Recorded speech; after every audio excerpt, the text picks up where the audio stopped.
a little different now, but with everybody knows y'all is Coach Bozeman, individually and together. How was it coming up as brothers? Ironically, we never talked about this, but how did the backyard one-on-one competitions used to go? So, I'll tell you what. Yeah, we really didn't play one-on-one a lot, but when we went to, I remember when we came home from the summer, and we had these. I had this weight vest, and that's when I came home, I used to really work at trying to get better. Like I used to run up and down Ritchie Road, and I'd be talking to myself and singing out loud. And I needed somebody to play one-on-one with. So obviously when we was getting ready to go to college, Mike Bozeman. So I would put the weight vest on and we'd play one-on-one full court. You remember that? We went over Walker Mill, but we used to go to Walker Mill Park and we played one-on-one. It'd be blazing hot. We played one-on-one. And the way I would make it still wasn't even. I would wear the weight vest. You would wear the weight vest to balance out the scale? Yeah, I would wear the weight vest. All right, go ahead. You see some free throws. Yeah, because I can make them all day. Yeah, go ahead. And that's on tape. And that's on tape. Me not missing. That's pretty good. He let me do all the talking. He got his rhythm going. Oh, see. Yeah, after you pass, you were shooting the girls' ball for a while. Yeah, thank you. You really like getting your uncle. You really. Wow. A lot of loud rum. I hadn't shot no ball. I hadn't shot a basketball. You two can either answer this next question individually, or you can kind of, if there's some synergy or similarity, but the two of you ironically had phases where you were coaching, and then you somewhat abruptly had periods in your life where, okay, you were coaching, and you went through a period where you weren't coaching, and you had to transition, like, okay, the game was taken away from you for a little bit. You got to do something else. Can you all describe what that was like? You have to transition away from basketball to now both be back in yourselves. Well, to me, it was a tough adjustment because when you're at a high level, you going. So when it first happened, my body I used to feel weird, like I had all this energy and I was ready to go, and my body was moving, but my body wasn't moving. And I just had so much. I would wake up early, and I didn't have a routine. Yeah, I didn't have a routine, and so it took a minute for me to adjust to that. For us anyway, like we sold the house, like we put it on the market and sold like in 2 days. Like it was crazy. So I didn't have that time there to like deal with the shame that was attached to it of, the violations and stuff like that. And I came home. So for me, running, I shouldn't say, I was getting ready to say running back. I came home to my familiarity, and for the most part, people here it was more open arms. It was more, man, come on back home, man. They did you wrong. They did you dirty. And clearly, I was culpable in it. So like, I have to accept the responsibility for that. But coming home kind of helped that. And but it still took me a minute because I wasn't sure what I wanted to do. And then. How was that challenge going from having, basketball every day, 7 days a week, every day of the month, damn near every day of the year, to then, somewhat similar to what players experience, where, you're playing and the next thing you know, your career's, put on halt. Yeah. And you didn't know whether you would come back into the game. It was like, okay, now I got to do something else. I kept exploring different things. Like I looked into buying a McDonald's franchise. I had overtures of being an agent, I didn't really want to do that because I felt at the time if I did that, I wouldn't be able to get back in basketball. And my main thing was I didn't like how I left it. So it was this thing in me that kept saying, man, I got to get back. Just because I didn't like how I left it. And then over time, I didn't like how they portrayed me, and kind of took away what I did. So this is a little different than what the question that you're asking me, but it's part of my my transition. Mm-hmm. And at the time, I didn't really even have a way to explain it. It's kind of funny because, you know, I was a young coach and I've gone through that, and then really only older guys or more experienced guys have gone through it. So nobody could really speak my language. It was like I was speaking a language of my own. Now it's like people, I know guys that have gone through it, and now they understand. We speak in the same language, even to the point of, even if you take something like, and I know this is, you know, I don't want you to take this the wrong way, but like, you know, like how like Obama's not the president now, and they're trying to kill his legacy. Like that's how I felt. Like that's how I felt. They're trying to kill his legacy and what he did, and they're trying to accentuate like the negatives.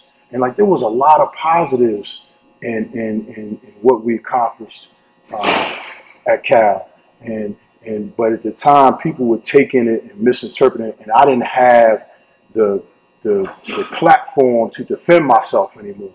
So that's why. So those sparing articles that would come out here and there, that was the only thing I had. But in order for the transition, what helped me was I took time.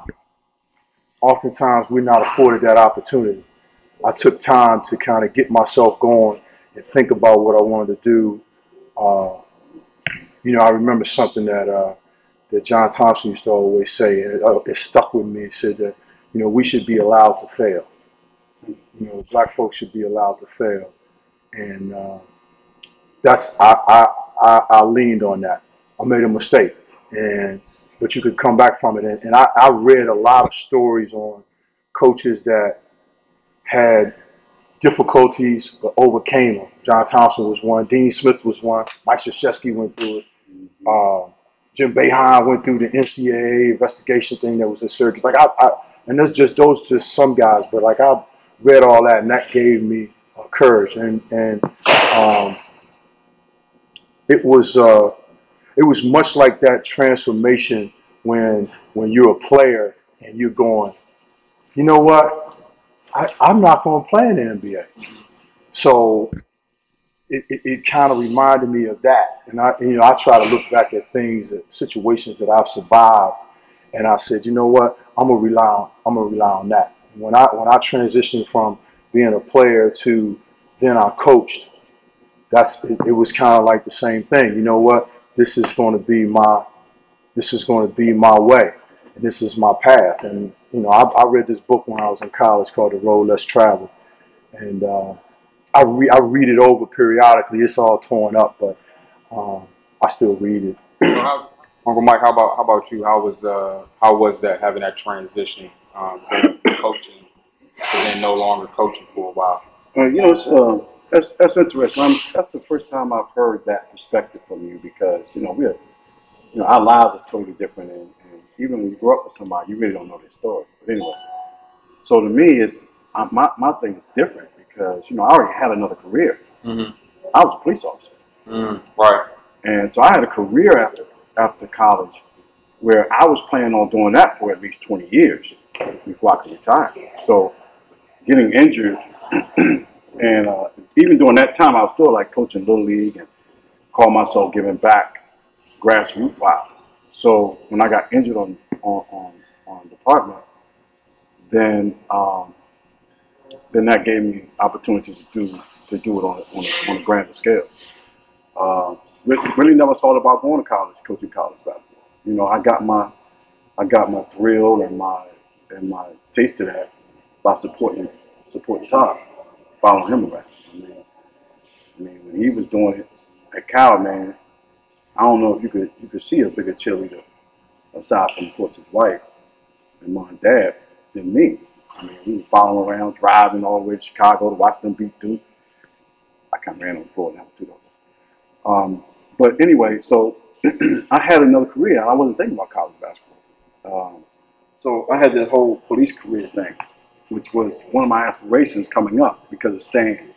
My cousin Stan was a cop. I used to hear those stories all the time, you know, and I could watch my cousin Barbara braiding his hair because he was going undercover. So that was the kind of thing that I was, you know, that was what I wanted to do. And so I got a chance to do that, but then I got hurt and got retired. So coaching was my second career, so to speak. So then when I got into the high school thing, I was actually coaching boys, and my daughter, Nikki, was shooting around. We was signing up boys at the Boys and Girls Club down Upper Marlboro. And Nikki was shooting around, and one of the girl coaches came over and said, "Who is that little girl knocking out those jumpers over there?" I said, "Oh, that's my daughter." And in college, I always said, "Man, you know, you coming, the girls look beautiful going in the gym. And then we coming in the gym, and they coming out after practice, you be like, whew, yo, man, that ain't the same chick I saw walking in there." You know what I'm saying? And he's like, "My daughter's never going to play girls, you know, women's basketball. You know, that's how they look." So I guess I kind of passed that on to Nikki, you know, unbeknownst to myself. I kind of passed that on to her. So she was like, nah, I'm not playing. And then the lady asked me, and I looked at her, and Nikki looked at me, and I said, "Hey, you can play if you want to." So then she signed up. And happened to be on that team was Marissa Coleman, a young girl named Denise King who went to Virginia, Ashley Wissenot, who ended up going to Arizona. So it was a mob, but they were all young. And then Nikki goes to Georgetown. So they was all young, and the coach was Marissa Coleman's father, who was a little bit, you know, indifferent, and that's why she's successful, but a little bit indifferent, and the parents couldn't deal with him. You know, he could be that way to his daughter, but he couldn't be that way to everybody else's kid. So they kind of, you know, asked them to step away, and I was coaching boys, and then they asked me to come over. I was like, nah. And then Nikki asked me, "Dad, can you please come coach us?" At that point, it was done. So that's how I started coaching girls basketball. And from there, I went to the high school. We went undefeated, that team probably for 4 years. And then McNamara came after me and asked me would I go there, our alma mater. So I went to McNamara, and then they was, I mean, underneath the bottom of the league, you know, so to speak. They was like the guaranteed win in the conference. And then from that point, man, I just built that squad up. You know, Nikki was into the AAU team, so everybody wanted to come play, and I built that reputation in the grassroots. So everybody wanted to come play with us, and then, you know, we blew McNamara up, man. Number one in the country, all that, and then college coaches was coming in the gym to recruit the girls. I still was never thinking about college, and then the coach at Wake Forest, gosh, dog, she gonna trip about it. You know, the coach at Wake Forest asked me, did I ever consider coaching in college, because I would be good. They watched my practices and all that stuff, and a lot of that stuff I would go to Todd's practices and watch the kind of things he did and how he orchestrated his practices, and I brought that same thought pattern to the high school scene at McNamara. So we ran our practices like that. Robert Surratt is my guy, and so we built that thing together. He would point out young girls in 8th grade through his job. He was refereeing, and he would tell me about kids in different middle schools that were really, really, really good, and I'd go there and I recruit them as if I was recruiting in college. Right. You know what I mean? And so I recruited them just like I got recruited, and I would go talk to the parents the same way, and that's how I built that squad up, man. And like I said, we was number one, and college coaches started coming at me. Then I started considering college. And so my first job was at Fordham University in the Bronx. And the guy was really, that's when I got a taste of how, I can't say. Careful choice of words. I can't say cookie. Shit, you want to say? You was the wrong person. I say. I'm going to say what I want to say. Right. So that's when I saw how disingenuous it could be at times. That was good. Yeah. So, but he really wanted Nikki and Antalia, who happened to have been living with us. So I took that job, and it wasn't what he said. Money wasn't the same. You know, I sold my house, so we could afford to pay off all our bills and go up there, and it not be any stress or struggle. So But the money wasn't the same. He told me I was going to get a car. I didn't get a car. All that stuff. So I ended up coming back maybe 6 months later. I called my pastor, Pastor Mike, and I told him what went down. He said, well, if you're on the Beltway and you're trying to go where you want to get to, and you're supposed to go to exit 20, and you take exit 19, are you going to stay on that road hoping that it leads you to where you're trying to go, or are you going to turn around and come back and get back on the Beltway and go to the proper exit? Mm-hmm. He said, I'm telling you, you should turn around and come back. He said, if you turn around and come back, everything you want, you'll get. So I told Wendy that, and which I really respect her for, because we was living up there in her area where she grew up at. So we turned around and came back. And she was like, that's what you think? I said, yeah. So we turned around and came back. And from then, Joe McEwen down at George Washington came and recruited me to come and get on his staff. So I got on his staff at GW and was there for like 4 years.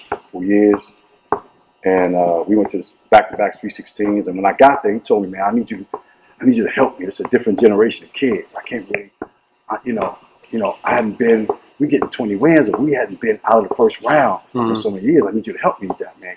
I need to get back to where he was. And I took that as one, he was giving me a great opportunity. Two, he took a chance on me. He didn't have to. I think he was already, he's going to be a Hall of Famer. He was already that caliber of coach there. He had so much success at GW. He had went to final 8s and all that stuff. So for him to trust me with that, I took that personally. And so we went about it, man, and I think that helped me. I think, me talking to Todd about how to be a good assistant helped me. And so we went to back-to-back 316s, and it was great, man. And then he came to me and told me he got an offer from Northwestern. In 2008, he got an offer from Northwestern to be their head coach. And so he's thinking about it for a couple of days, and he hadn't decided to take the job. He thought for sure George Washington wouldn't give me that job. And he said that I could come with him to Chicago. So I told Wynn, and we basically was packing up. I said, but I'm going to, and George Washington called me and I put in for it. Now he said I wasn't going to get it. And that's the word in the industry was that they wasn't going to hire another man. Particularly, they never had a black man as the head coach of the women's side. So I said, so I knew the odds. But my pastor called me one time, and because I had to apply for the Georgetown job. And my pastor called me one time and said, I'm looking for the next head coach at George Washington University. I was like, that dude don't make mistakes like that. I was like, get out of here, man. Stop playing. And then, lo and behold, man, Joe took that job, and they called me and gave me the job at GW. So that was big for me. So I know you're gonna ask that question, but so after that, now I'm out of that 4 years. I don't win. My story is different. I don't win. I go through some things now. The first Division I head coach to have a transgender athlete on the team, which I think crippled. Black coaches don't get that many opportunities. Black men on the women's side don't get that many opportunities anyway. So here's my opportunity. I'm gun ho, boom, boom, boom. I'm studying. I'm doing what you should do to be a great coach, and this happens, which divides my team. A quarter of them was like, wow, what courage of him now. And a quarter of them was, yo, what's that guy do with basketball? We trying to play. We got to make up for last year because we had a tough year. and another quarter was like, come on, man. It's good on that part. And it ain't got nothing to do with basketball, but what about us? You know what I mean? So it was tough coaching them. Having that kind of success with that kind of background. So I didn't get renewed. Some promises were made. I'm not going to go into all that. When I was going through this, some promises were made about giving me some extra years to recover. So I didn't get that. So I felt just like I had to reinvent myself when my police career ended, which was a goal of mine. I wanted to be a great cop. I had to reinvent myself after that. And boom, basketball. Okay, now basketball is taken away. I say taken away. You know, I had an opportunity, wasn't successful at for whatever reason on that term anyway, and so I had to reinvent myself again. But it wasn't, for me after it was over at GW anyway. I come home, I'm thinking my family going to embrace me. It's not like Todd left and went to a whole nother state. No, all this happened here. The school was here. Right. You know, the pub was here. He was great in high school. He can't do it on the college side. Oh, come on, man. You know that was eating. You know how we are. As competitive we are. That was eating me up. I was like, man, I want to get back on that. And then what also, so initially my family, I'm thinking they're going to show me love. And they did show me love. But it was a come to Jesus moment. It was like, look, man, when you was here, you wasn't here. Only time we could spend time with you when we watch a film with you. It's like, wow. So that kind of was a shocker. So then, like your father, I set myself to spend more time with the family. And so I got in that groove with that, spending time with them. And then your grandmother got sick. So that really helped me in that transition because I'm like, where your father is so cerebral in it. He was finding out everything there is to find out about the illness, dementia. He was finding out everything about it. Where I'm hands-on, I'm going to do, whatever the plan is. So she was there with us, and it really took my mind off of the basketball thing for a minute because even if I could get a job right then, even if somebody came at me, and people came at me, like University of Maine came at me, some other smaller colleges, small, JUCOs, all that came at me, but I couldn't go anyway because I wasn't leaving my mom. Especially she was just getting into it. I could see her changing. I could see, the vulnerability she was having. She's such a strong woman. Always been the strongest one in my household since I was, a baby. My dad was my dad, but my mom, you always knew she was the backbone. So with that, I wasn't going anywhere. I wasn't gonna let her down. So that helped me a lot, man. And then, so just past July is when she passed, and that allowed me to then start thinking about basketball again. And then what brings me to the high school scene is, Sydney was like, "Oh man, I'm the last one left, and you gonna leave again? You've been, you gonna go do that again, and you gonna miss out on my high school?" So she asked me, just like Nikki did, to start coaching women's basketball. Sid, it's almost like we scripting this. Yeah. But Sid comes and says that, "Can you wait until I finish high school before you go to college again?" It's like, wow. I'm gonna say no to that. Can't tell her no. I couldn't tell her no, just like I couldn't tell the oldest one no. I sure couldn't tell the youngest one no. So that's how I ended up back in the high school. Okay. How does your perspective being a coach change, or how do you view it as it pertains to the pay for play? Because you being a coach, it's provided a nice career for you, for the athletic directors, for the universities. Everyone is benefiting. For you. But how do you how does that affect your perspective on the pay to play? Well, I believe that they should be paid. So I believe that they should get some monetary value for it. So to say how has it changed, it's only allowed me to see it up close and personal. The Pell Grant, when they started giving Pell Grant both semesters, that was a big help. Unfortunately, somebody like yourself wouldn't get Pell Grant. Your family makes a certain amount of money, you don't get the Pell Grant. So, but in those instances, if you don't qualify for it, then they still should be getting paid. So I'm not saying that because of the Pell Grant you should get paid. I'm saying you should get paid, period. But the Pell Grant helps some of those kids, and I've seen kids that get the Pell Grant and send it back. Yeah, and that's what a lot of kids do. They got to send it back to mom, and send it back to their sister, or they got nieces and nephews, and the Pell Grant is gone as quick as they get it. Yeah, so I think there should be some compensation because you're really kind of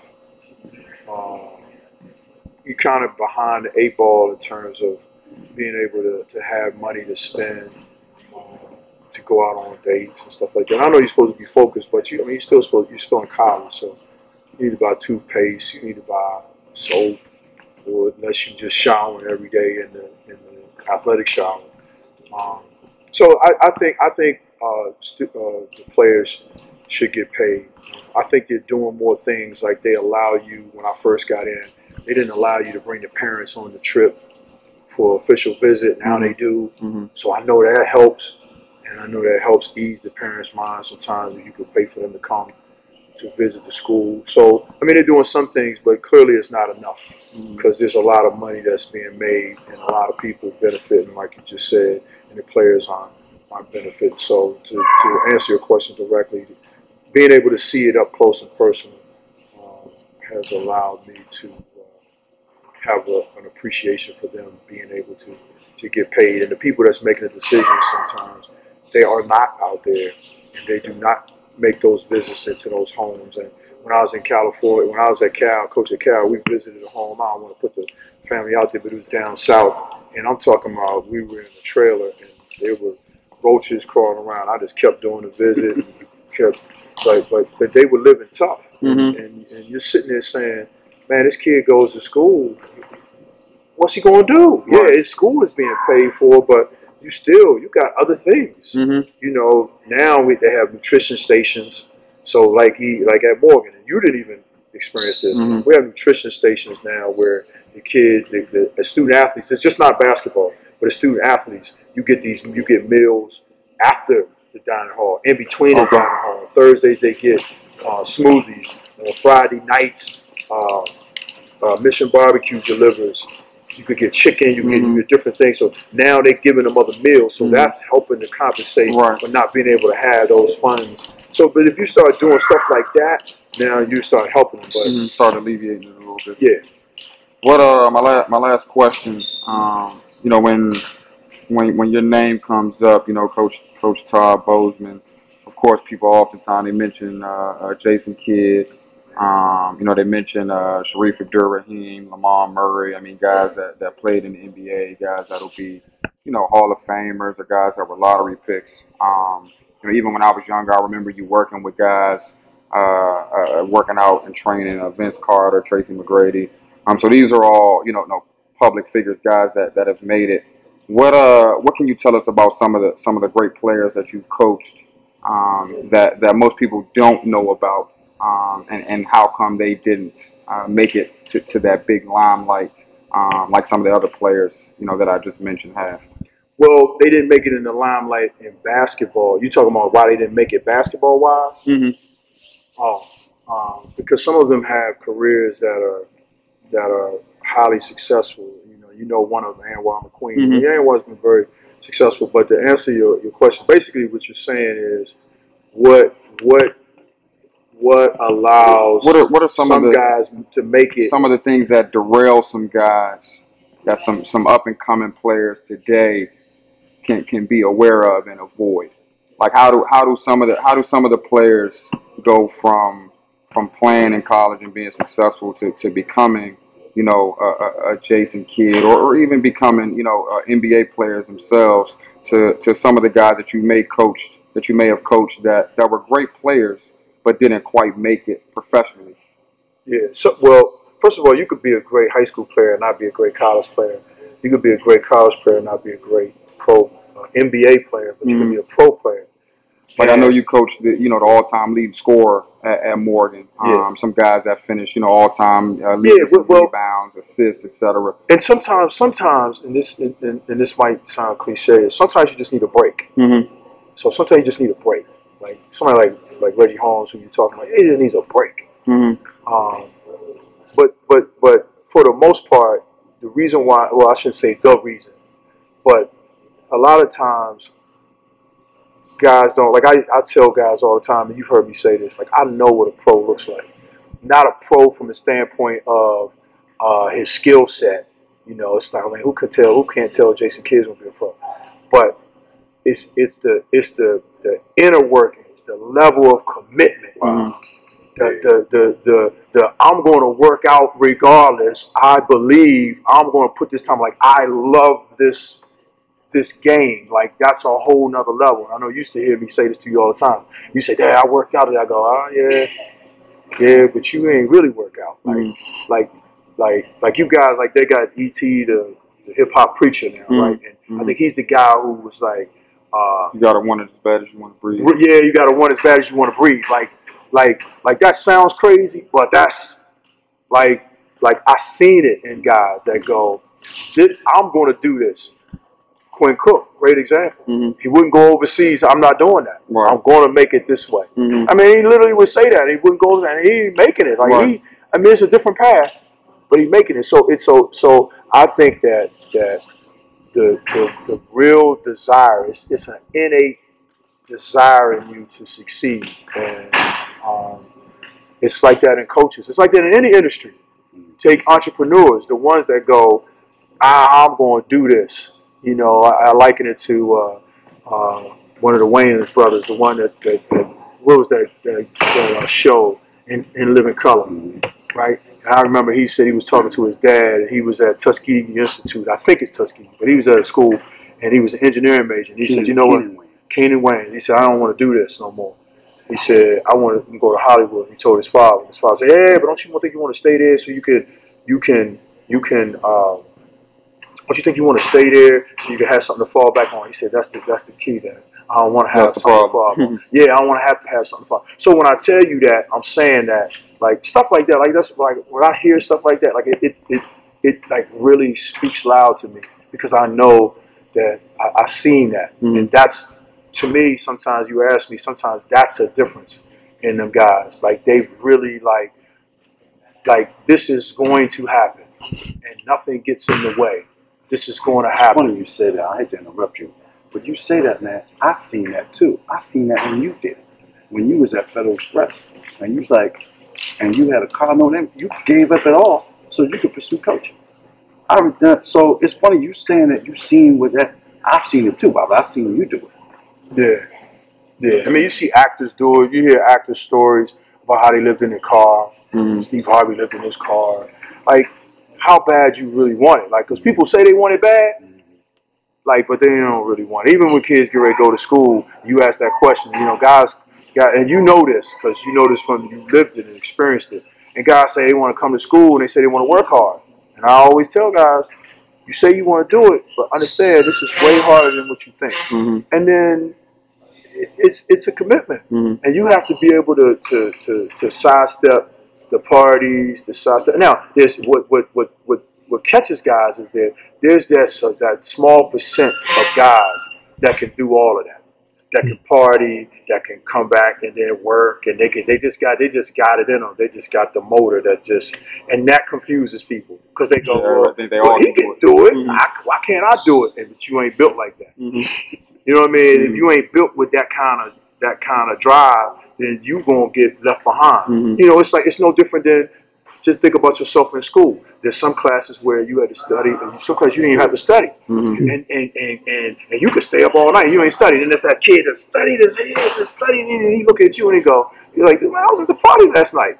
And then they go, well, I want to do that. You know what I mean? You got to be comfortable with yourself and know that this is what I want to do. So to answer your question, like, sometimes it's just that drive. Sometimes you just need a break. Sometimes it ain't your time. It ain't your season. And these guys that go different routes. I know Darrell Armstrong that played in the NBA for a long time. He played in every league there was. The World League, the Global League. Sure was. He played in all kind of leagues. He really played. He was U.S.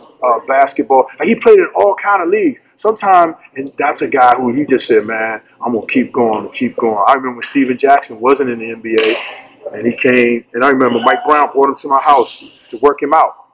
And he was like, I just want to get a chance. And ended up, he get a chance. But sometimes you don't know. So it's all about how bad you want it. That sounds cliche-ish, but, and sometimes it's just about, you have to be able to me, guys have to be able to make mistakes.